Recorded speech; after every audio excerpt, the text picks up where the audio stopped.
Welcome to the Two Boots Word Vault podcast. This episode is the April presentation I made to the Fifth Direction. I talked about Robert Bly's essay, The Vocation of Poetry, and its 10 labors. Walton Stanley led off our time with a passage from Shakespeare's The Tempest, and then he closed with Walt Whitman's preface to The Leaves of Grass. And so I thought I'd start us off with a wee taste of Shakespeare.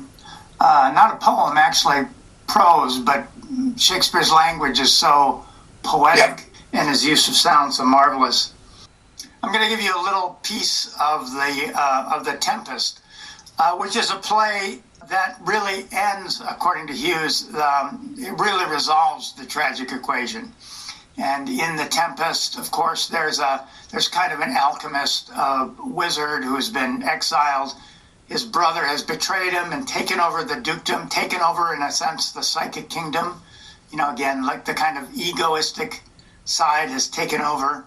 Finally, the rightful duke, Prospero, gets enough energy together to actually manipulate the spirits to create a tempest to bring his brother and the king and a bunch of other people to the island where he overcomes them and reclaims essentially the dukedom. And it's essentially the story of the soul taking its rightful place as master of the life. And this is from Act 4. Prospero has just created a kind of play for this young man who is now betrothed to Prospero's daughter, and all these like Greek gods and goddesses show up, do things there. And of course, the play is all created by spirits, and they disappear, and the young man, of course, reacts to that. So here's the speech. You do look, my son, in a moved sort, as if you were dismayed. Be cheerful, sir. Our revels now are ended. These our actors, as I foretold you, were all spirits, and are melted into air, into thin air. And like the baseless fabric of this vision, the cloud-capped towers, the gorgeous palaces, the solemn temples, the great globe itself, yea, all which it inherits shall dissolve. And like this insubstantial pageant faded, leave not a rack behind. We are such stuff as dreams are made on, and our little life is rounded with a sleep. I will turn it over to Tim. I'm really glad you brought up that book. Back in the 90s, after I had finished it, I don't remember who it was, but somebody asked a number of poets, if you were stranded on a desert island, what book would you choose to have if you could have one book? That would be the book that I would love to have, because it's one of the richest books I've ever read. Well, of course, it's written by a poet, about a great poet. And it's all about the mythology and the archetypal energies that move through Shakespeare's plays and his poetry. Actually, it starts with his early poems. I'm fortunate that I'm in the first issue of Inroads with both Asher and Walton. They both have superb essays in their own field. I wrote about the moral force of poetry and poets carrying the moral force. And basically, my premise is that it's poets who are the ones that dig the deepest and go into the deep inner world, investigate what's going on, and then come back into this world and share what they've found. They are the ones that pick up all of the energies, as Shakespeare did, that's going on the interior world. The world soul, they touch the world soul, and they bring that back for their people in one way or another. And I think that they're some of the most courageous investigators.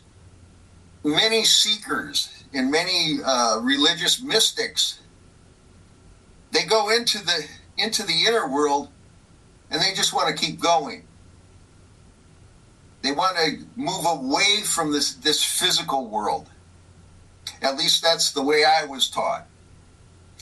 To leave the physical world behind. Where the poets that I admire the most are the ones who go into the inner world, the interior world, and come back and share the knowledge, share their experiences in the outer world. They're like the storytellers. The storytellers go into their interior world and find the universal archetypes in the stories. Poets go into the personal world and bring back the archetypal energies to share with the people around them.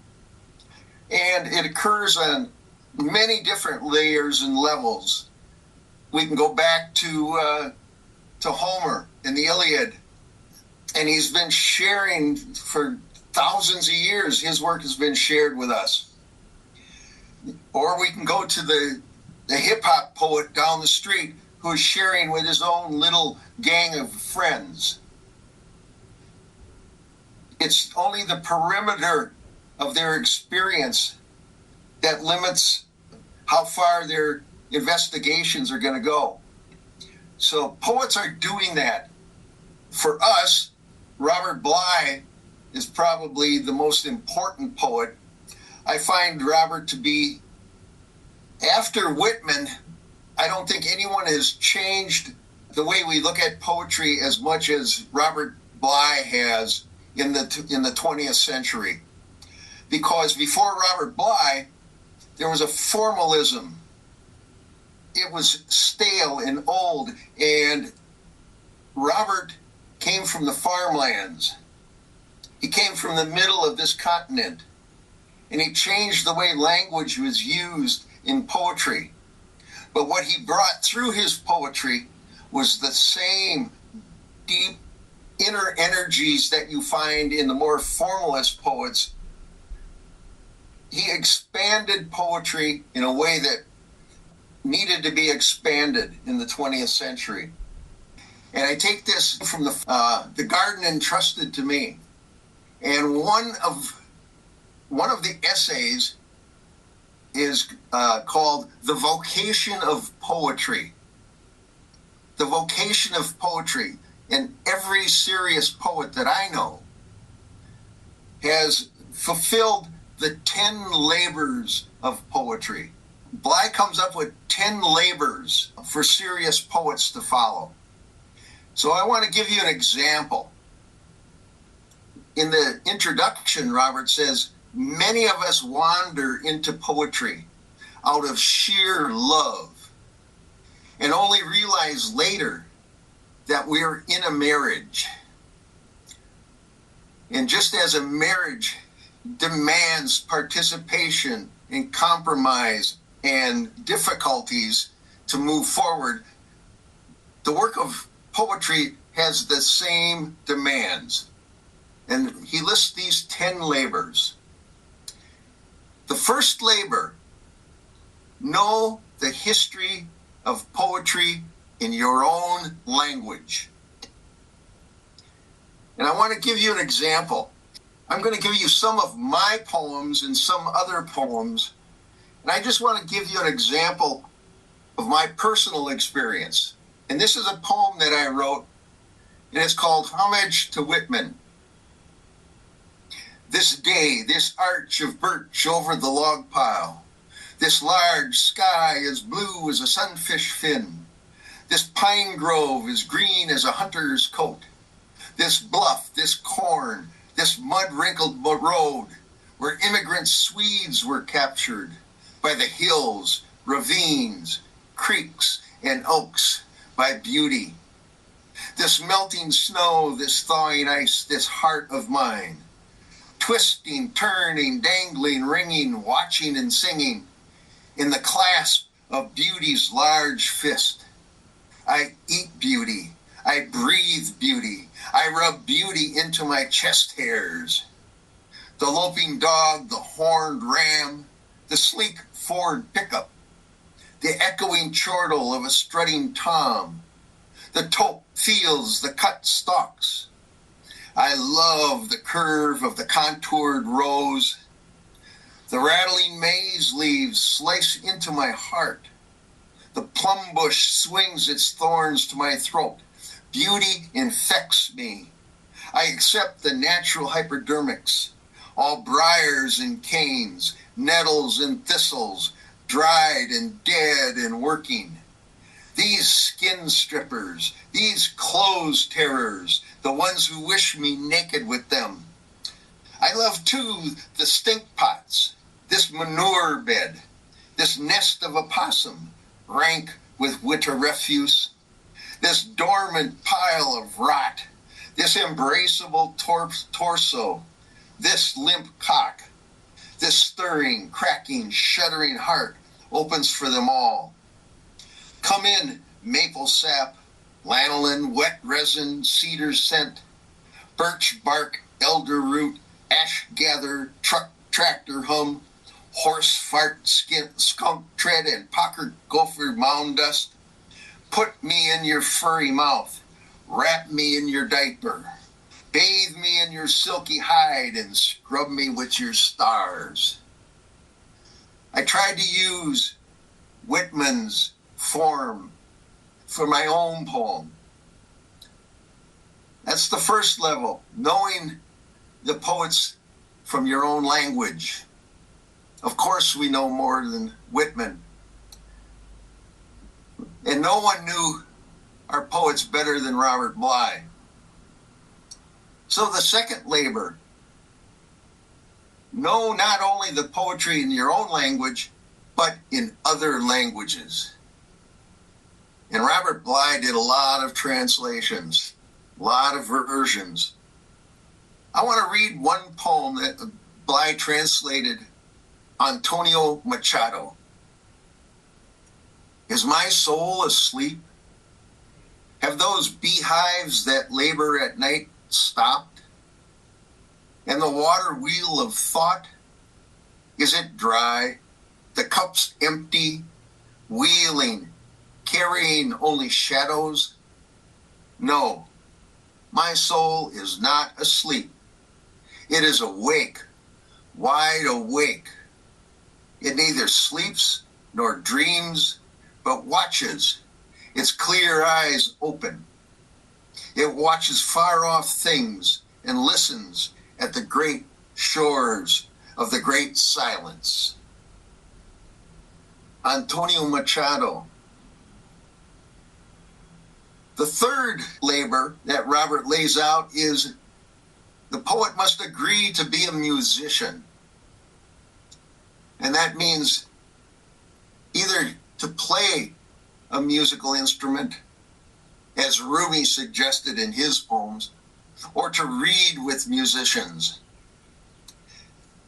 I've chosen a poem by Antonio Raftery, the Irish bard. He's known as the last of the wandering bards. And this is his poem. I'm Raftery the poet, full of hope and love, my eyes without sight, my mind without torment, going west by the light of my heart, weary and sad to the end of my road. Behold me now, with my back to the wall, playing music to empty pockets. That's where the bards ended up. So the fourth labor is to know the mystery of the 7 holy vowels. And I want to give an example from W.B. Yeats. I want to exaggerate a bit. I know Yeats, when he read poems, he exaggerated, but I'll exaggerate my own way. I won't try and mimic Yeats. Oh, chestnut tree, Great-rooted blossomer, are you the leaf, the blossom, or the bowl? O body swayed to music, O brightening glance, how can we know the dancer from the dance? All of the vowels, and when a poet uses all of the vowels, as Bly explains in another essay, there are secret energies that come through the voice, through the individual voice, the poet's voice. It's important for a poet to know his own voice. The fifth labor is to know how to recite. Now, for 5 years, I learned how to recite because I hosted a radio show. It was called the Northland Literary Review. And I had to learn how to recite poems. And my trick was I would play long instrumental music. Quite often I'd play the blues, but I'd play maybe some Asian music for Asian poems. And I would read on top of the music. Over the 5 years, I learned how to read with musicians and with music.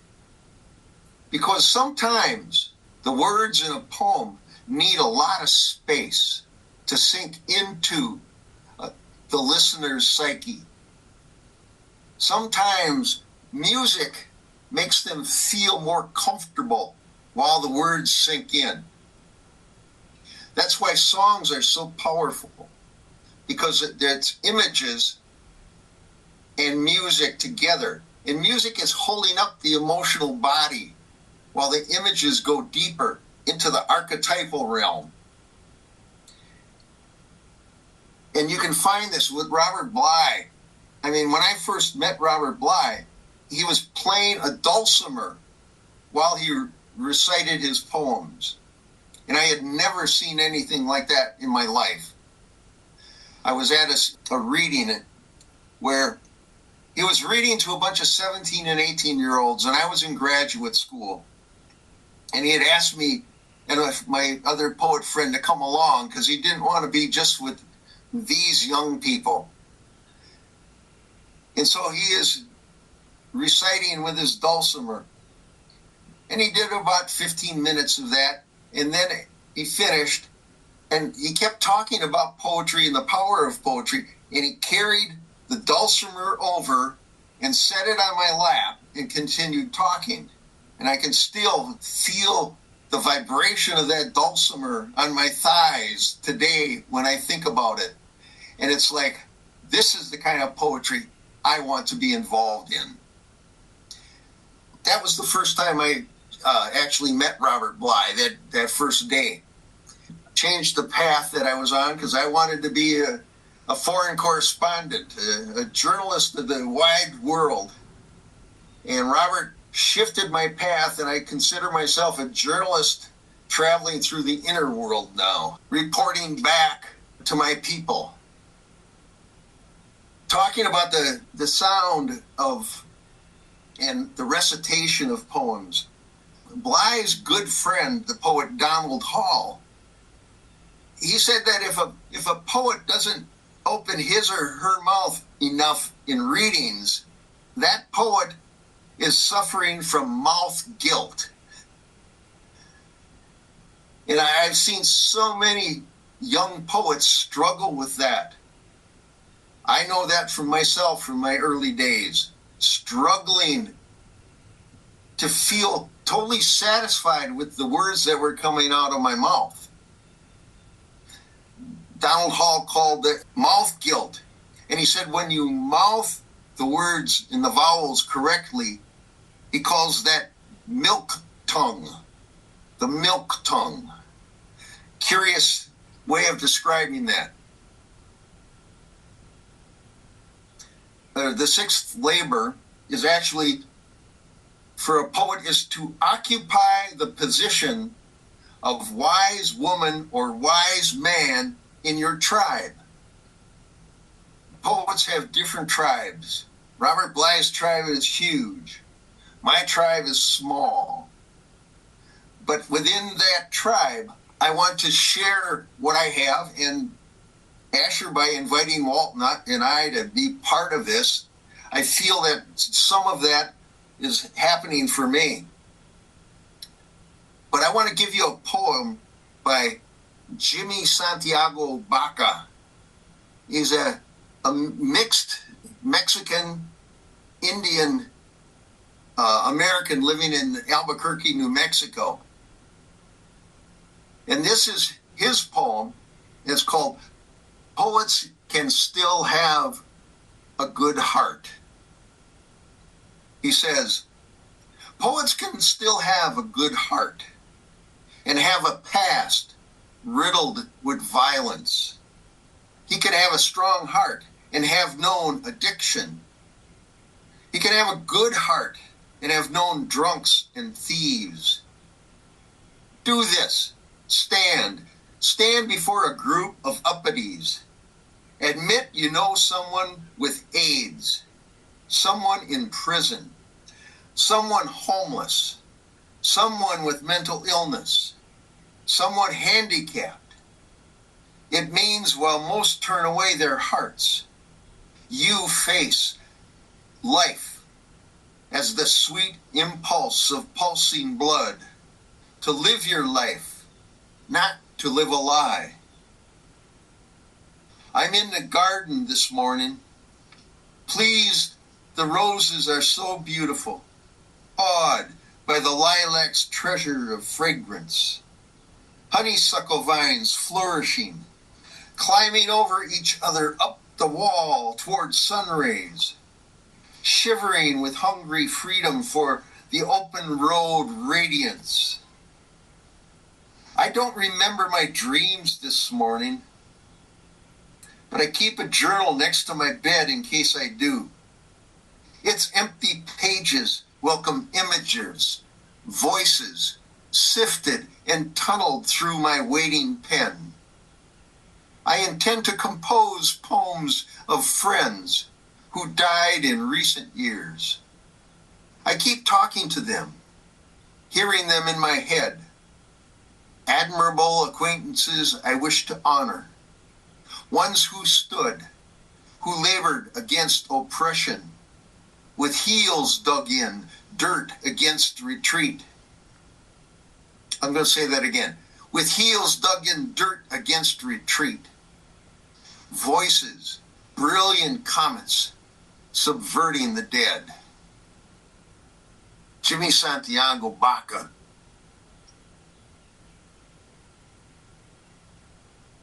The seventh labor that a poet must work with is to be expected to present a political point of view. All of the serious poets that I admire have at one time or another expressed political views, many at the risk of their own lives. And I want to, as an example, use a poem by Pablo Neruda. And this is a poem called The Dictators. An odor has remained among the sugarcane, a mixture of blood and body, a penetrating petal that brings nausea. Between the coconut palms, the graves are full of ruined bones, of speechless death rattles. The delicate dictator is talking with top hats, gold braid, and collars. The tiny palace gleams like a watch, and the rapid laughs with gloves on cross the corridors at times and join the dead voices and the blue mouths freshly buried. The weeping cannot be seen like a plant whose seeds fall endlessly on the earth, whose large, blind leaves grow even without light. Hatred has grown scale on scale, blow on blow, in the ghastly water of the swamp, with a snout full of ooze and silence.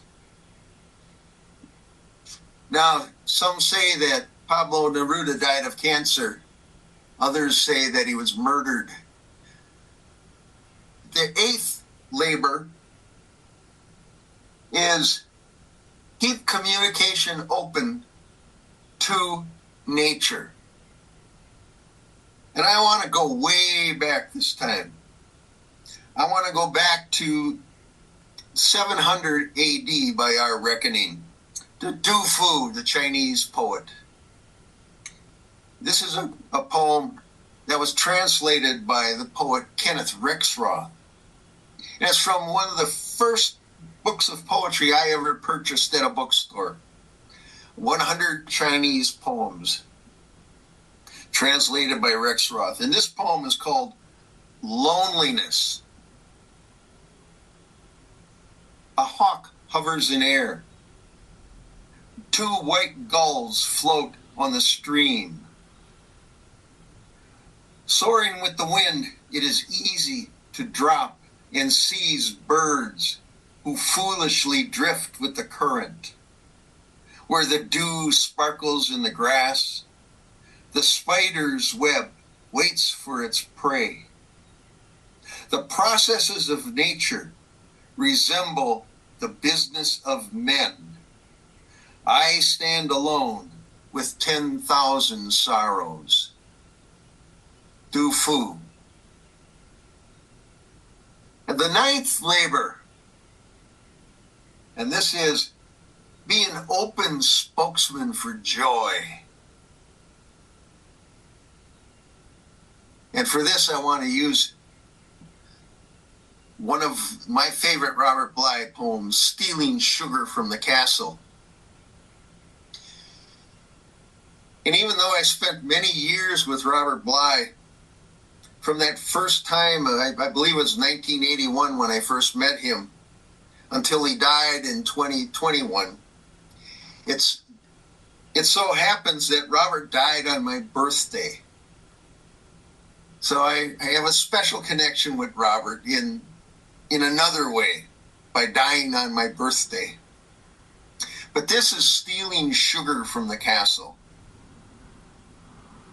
We are poor students who stay after school to study joy. We are like those birds in the India mountains. I am a widow whose child is her only joy. The only thing I hold in my ant-like head is the builder's plan of the castle of sugar. Just to steal 1 grain of sugar is a joy. Like a bird, we fly out of darkness into the hall, which is lit with singing, then fly out again. Being shut out of the warm hall is also a joy. I am a laggard, a loafer, and an idiot. But I love to read about those who caught 1 glimpse of the face and died 20 years later in joy. I don't mind your saying I will die soon. Even in the sound of the word soon, I hear the word you, which begins every sentence of joy. You're a thief, the judge said. Let's see your hands. I showed my calloused hands in court. My sentence was 1,000 years of joy. And Robert was a joyous man. He allowed joy to bubble up. And joy is not the same as happiness, as we know. Joy is an immediate feeling that comes up quite often unexpectedly. I was looking at a clip by some teacher a while ago he's a professor of happiness. He actually studies happiness at some university. And he said, to be happy, you have to have three things. Experience joy, you have to have satisfaction in your life, and you have to have a meaning for your life. And I thought that was pretty savvy. The man is actually studying. You know, it's very important to have meaning for your life. Even for the man in the small store down the street, for him, it may be the meaning of supplying his neighbors, the satisfaction of working 12 hours, and the joy that comes when a child comes into his store and smiles at him. There's so much there. So the last labor that Robert writes in his 10 labors for poets is to keep a connection to the divine.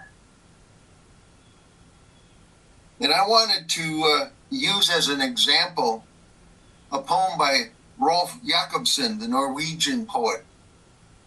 And this is a poem translated by Robert Hedin, another Minnesota poet. Both Robert Bly and Robert Hedin collaborated on a book of translations of Jacobsen's poems. And this is one that Mr. Hedin wrote. And I've met Robert Hedin a few times. A very scholarly man. And this is called God's Heart. We don't know God's heart, though we see something that showers down around us, like rain over our hands. We don't see his eyes, though we sense an imperceptible light over everything, as on a summer night.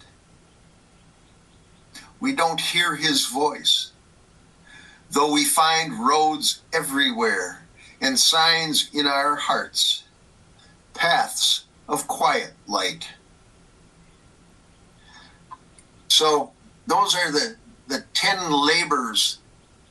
So many poets that I know are striving so hard to get published, they ignore these other labors that I believe they could be working at. When I re-examined all the poets that I admire, they seem to be working at all of these labors. Now, Bly did this essay back in the 80s, or he put together these labors in the 80s. And so he had been paying attention to all the poets he knew. And I feel grateful that Thomas Smith, our good friend, decided to put that essay in this book.